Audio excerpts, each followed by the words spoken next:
오늘 우리가 함께 볼 하나님의 말씀은 아모스 5장 4절부터 8절까지 말씀입니다. 아모스 5장 4절부터 8절까지 말씀 제가 봉독하겠습니다. 여호와께서 이스라엘 족속에게 이와 같이 말씀하시기를 너희는 나를 찾으라 그리하면 살리라. 베델을 찾지 말며 길갈로 들어가지 말며 브엘세바로도 나아가지 말라. 길갈은 반드시 사로잡히겠고 베델은 비참하게 될 것임이라 하셨나니 너희는 여호와를 찾으라 그리하면 살리라. 그렇지 않으면 그가 불같이 요셉의 집에 임하여 멸하시리니 베델에서 그 불들을 끌 자가 없으리라.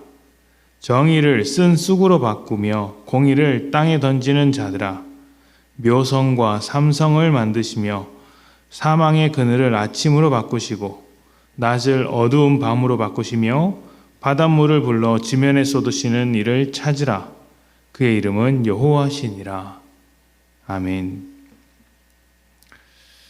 요즘같이 마음이 뒤숭숭하고 답답한 때가 되면 우리는 하나님을 찾습니다. 기도를 하는 것이죠. 우리 삶의 문제를 하나님께 다 아뢰고 하나님의 도우심을 구합니다. 하나님만이 우리의 삶의 해결책이 되시기 때문에 이럴 때일수록 기도는 절대적으로 필요한 것이죠. 그런데 기도를 오해하는 분들 중에는 기도하는 것을 방법적인 측면으로만 이해하는 부분이 있습니다. 종에게 일을 맡기듯이 하나님께 내 문제를 던져놓고 해결해 주시기를 앉아서 기다리는 것입니다. 물론 기도는 하나님의 도우심을 구하는 것이기 때문에 그렇게도 할 수 있습니다.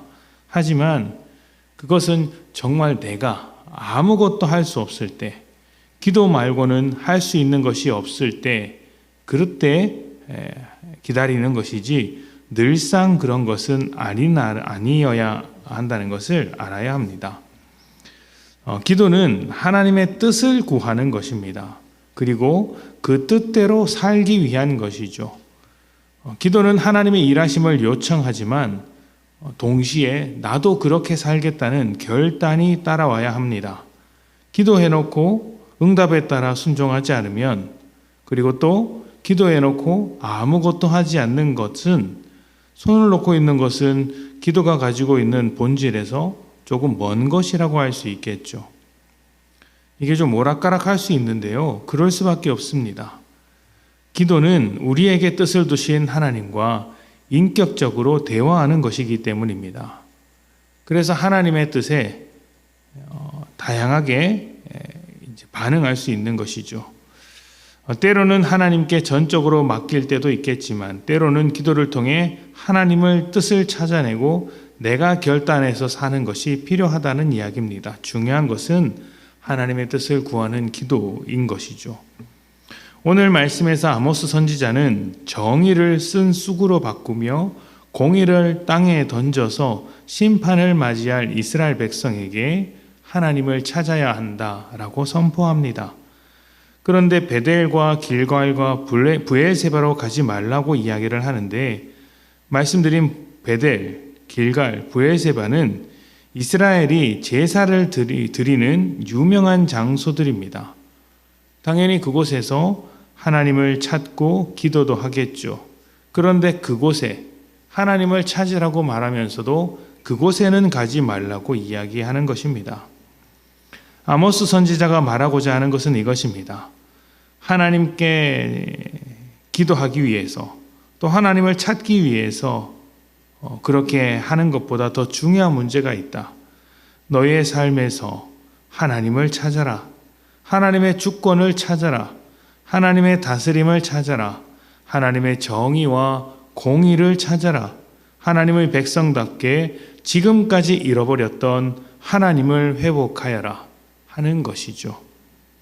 하나님께 간절히 기도해도 하나님이 없는 기도를 하면 의미가 없습니다. 이 말씀을 어떤 것인지 이해하셔야 합니다. 하나님의 뜻과 하나님의 마음과 하나님의 목적 없이 그냥 내 뜻을 세우기 위해서 하나님께 기도하는 것은 의미가 없다는 것이죠. 내가 하나님의 뜻대로 살지도 않으면서 기도하면 하나님께서 응답해 주실까요? 응답해 주셨다가 하나님의 뜻대로 살지 않는 그런 삶이 마치 잘하는 것이라고 착각하면 어떻게 되겠습니까? 말도 안 되죠. 그래서 하나님은 하나님 없이 드리는 기도, 하나님의 뜻과 멀어진 기도에 침묵하십니다. 그런데 제가 다시 한번 강조해 드리는데요. 기도는 인격의 대화입니다. 그래서 정해진 법칙에 따라서 하는 것이 아니라 관계적입니다. 지금 제가 말씀드리고 있는 이 이야기도 얼마든지 다른 경우가 있을 수 있다는 것이죠. 하나님 없이 드리는 기도, 하나님의 뜻과 멀어진 기도에 침묵하기도 하시겠지만 하나님 없이 드리는 기도, 하나님의 뜻과 멀어진 기도에 말씀하시기도 하십니다. 우리의 마음을 바꾸기 위해서 새로운 이야기로 들려주시는 것이죠. 그래서 우리는 모든 것을 놓고 기도하는 것입니다. 그럼에도 하나님의 뜻을 구하고 하나님의 뜻대로 살기 위해 기도하는 것이 우리 기도의 본질이고 최종 목표라는 것을 잊어서는 안 됩니다. 인격과 인격으로서의 대화, 그리고 그 기도한 대로 살아가기 위한 기도, 이런 기도를 통해 우리의 삶을 결단하는 것, 이 모든 것이 어느 방향으로 가고 있는지를 기억하셔야 합니다. 하나님의 뜻대로 살기 위한 기도, 바로 이것이죠. 오늘부터 여러분의 기도가 그런 기도가 되었으면 좋겠습니다. 개인적으로도 많은 문제들을 안고 있는 성도들이 있고 또 국가적으로도 어려운 이 시국에 우리는 가장 먼저 하나님의 뜻을 이루기 위해 기도해야 합니다. 하나님께서 우리의 기도를 들으시고 선한 일을 이루어 갈 것입니다. 오늘 하루도 하나님과 깊이 있게 대화하며 기도의 삶, 믿음의 삶을 살아내시는 복된 여러분 되시기를 축복합니다. 우리 함께 기도하겠습니다.